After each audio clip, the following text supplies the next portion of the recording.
नमस्कार। मैं प्रेमवीर से एक बार फिर हाजिर हूँ। गैंगस्टर जगवीर पुत्र पूरन सिंह निवासी मोहकमपुर तहसील इगलास जिला अलीगढ़ की एक ऐसे अपराध की जानकारी देने के संदर्भ में जिसे सुनकर शायद आप खुद हृदय और आत्मा से दुखी होंगे। फौज में 4 साल नौकरी करी। सन 1999 में 4,90,000 रुपये का गबन करके जगवीर फरार हो गया।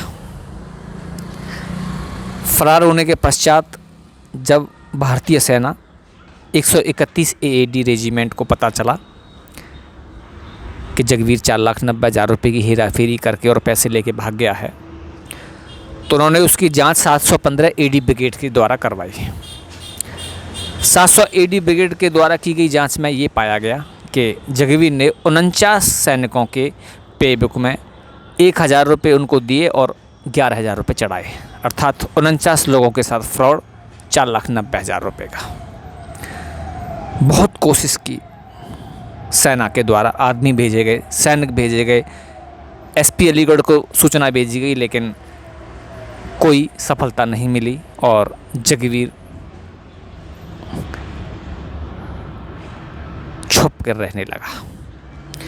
जब जगवीर सेना से छुप कर रह रहा था, उस दरमियान केसरगढ़ी गांव में एक दूर की रिश्तेदारी में जगवीर कभी कभी आया करता था। कभी कहीं एक जगह पर नहीं रहता था, कभी केसरगढ़ी में, कभी किसी अन्य स्थान पर। बहरहाल केसरगढ़ी में एक अड्डा बन चुका था जगवीर के छुपने का, ऐसा क्षेत्रीय लोगों का मानना है। हम ये बात दावे के साथ नहीं कह सकते कि जिस परिवार में जगवीर रहता था उस परिवार में 2 बच्चे थे। बड़े का नाम योगेश, छोटे का नाम हम नहीं जानते, और उनके माता पिता। बच्चों की माँ का विश्वास जगवीर के प्रति बढ़ने लगा और इस हद तक बढ़ गया कि जगवीर पर वो आंख बंद करके विश्वास करने लगी।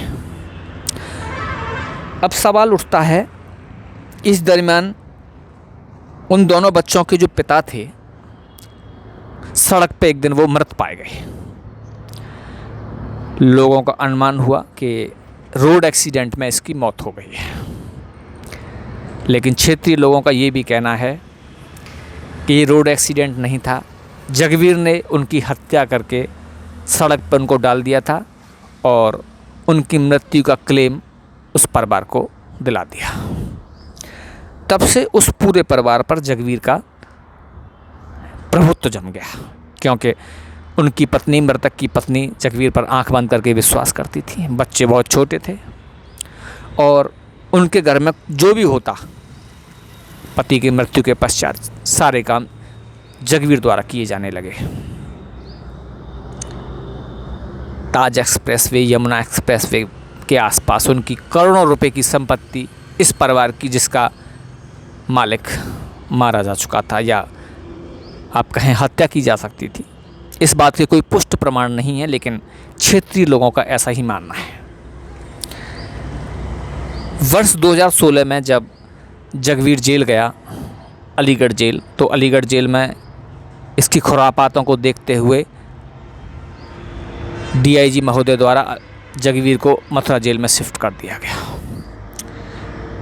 मथुरा जेल में जो 2 बच्चे थे और उनकी माँ थी, योगेश बड़ा, छोटा जिसका नाम नहीं जानते, उनकी माँ अक्सर लगभग एक वर्ष में 20-25 बार जगवीर से मिलने आई।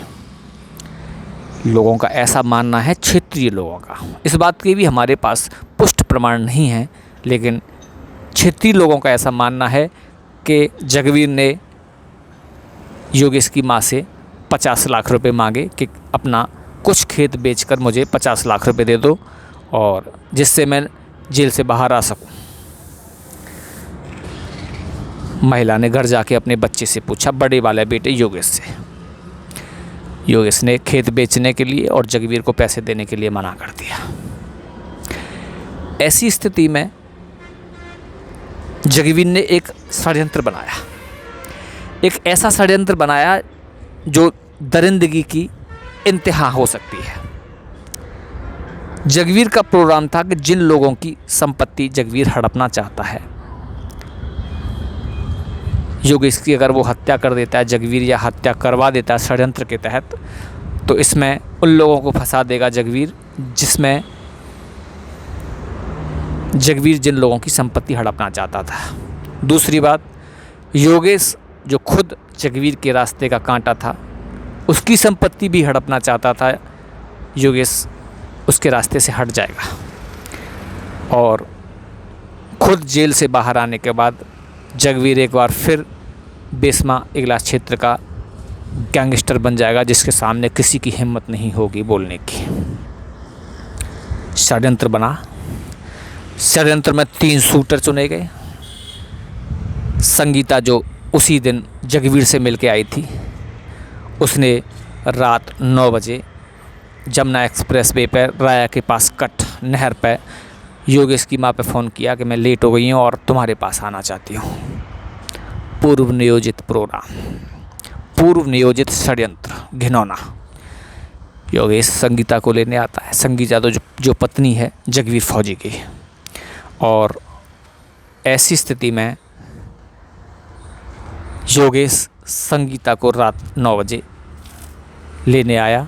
रास्ते में शूटर तैयार थे जिनका काम था योगेश की हत्या करना। मास्टरमाइंड जेल में बैठा था, शूटर रास्ते में बैठे थे, और संगीता अपना कार्य बखूबी निभा रही थी षड्यंत्र का, हत्या का। लेकिन ईश्वर को कुछ और मंजूर था। योगी महाराज जी द्वारा कड़े नियम किए गए थे गायों के प्रति, और गायों से किसान परेशान थे, क्योंकि गायें झुंड में चरा करती थी और एक आदमी पे हमला कर देती थी तो गांव के 10-20 युवा लठ लेकर अपने अपने खेतों को रखाने के लिए थे, संगठित रूप से खेतों पर रखवाली किया करते थे। सर्दियों की बात है, जब संगीता और योगेश साथ आ रहे थे तो जगवीर और संगीता के षड्यंत्र के तहत शूटर जिन्होंने योगेश की हत्या कर दी। लेकिन वहाँ मौजूद किसानों ने जो अपनी गायों से फसल को रखा रहे थे, रक्षा कर रहे थे, उन्होंने तीनों मुलजिमों को मौके पर पकड़ लिया। जगवीर और संगीता का प्रोग्राम फेल हो गया। असल में घटनाक्रम कुछ और होना था उनके हिसाब से, जगवीर और संगीता के हिसाब से, लेकिन कहानी की पटकथा बदल गई और मास्टरमाइंड जेल में था।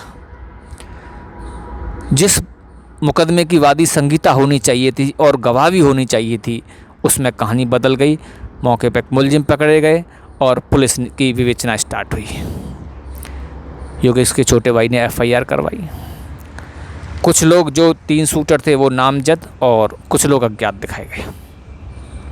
पुलिस ने विवेचना में पाया कि जगवीर और संगीता और जगवीर के बहनोई का छोटा भाई अशोक व कुछ अन्य लोग इस षड्यंत्र में शामिल थे। पीड़ित लोगों को फंसाने के लिए फर्जी केस में उन्होंने इस योगेश की हत्या कराई। आप समझ सकते हैं, एक गैंगस्टर और उसकी पत्नी और कुछ और लोग जिन्होंने दूसरे लोगों को फर्जी केस में फंसाने के लिए एक 20 साल के नौजवान की हत्या कर दी। इस क्रूरता, इस निर्ममता की क्या पराकाष्ठा होगी, और इससे बड़ा दुख और क्या हो सकता है। जगवीर जेल गया, संगीता आज तक फरार है। दुर्भाग्य की बात देखिए कि योगेश की माँ, जो आज तक जगवीर पर आंख बंद करके विश्वास करती है, उसने अपने छोटे बेटे जो FIR में वादी था, FIR नंबर 7/2019 थाना राय जिला मथुरा, उसके द्वारा एफिडेविट लगवा दिया कि जगवीर और संगीता इस केस में गलत फंसाए गए, और उसके आधार पर हाई कोर्ट जाने की भी आवश्यकता नहीं पड़ी। सेशन कोर्ट मथुरा ज़िला से जगवीर को जमानत मिल गई। दुर्भाग्य की बात है, ये जो जुडिशियल सिस्टम पर एक प्रकार का प्रश्न चिन्ह खड़ा करती है कि 302, 120B के मुलजिम को सेशन कोर्ट द्वारा जमानत मिल जाती है। प्रश्न कई हैं, बातें कई हैं, आशंकाएं कई हैं, लेकिन जुडिशियल सिस्टम के बारे में हम और आप खुलकर नहीं बोल सकते। लेकिन सोच सकते हैं कि आखिर एक इतने बड़े जघन्य अपराध के लिए किसी मुलजिम को किस प्रकार जमानत दे दी गई। ये एक मामूली सी बात है जगवीर के लिए, लेकिन समाज और न्याय के दृष्टिकोण से देखा जाए तो इससे घिनौना और कोई अपराध नहीं हो सकता। महेश चंद अग्रवाल, खुद मैं, हरवीर सिंह सन ऑफ सुखलाल निवासी बेसमा, धर्मवीर सिंह सन ऑफ पूरन सिंह निवासी मोहल्ला शेखानपुर भी, या हमारे परिवारीजन या कोई भी, सभी लोगों को फंसाने का ये प्रोग्राम था जो, लेकिन पुलिस के द्वारा इस गुत्थी को सुलझा दिया गया। आगे क्या होगा, गैंगस्टर किस केस में फंसाएगा, हत्या करवाएगा, हमें फंसाएगा, हमारे परिवारीजनों को फंसाएगा, या महेश चंद अग्रवाल को फंसाएगा, या उनके परिवारीजनों को फंसाएगा, यह अपने आप में एक रहस्य है। आप सोचिए हम लोग कैसे ज़िंदगी जी रहे हैं, किस प्रकार की ज़िंदगी जी रहे हैं। कैमरामैन महेश चंद अग्रवाल उर्फ कुकू के साथ मैं प्रेमवीर सिंह।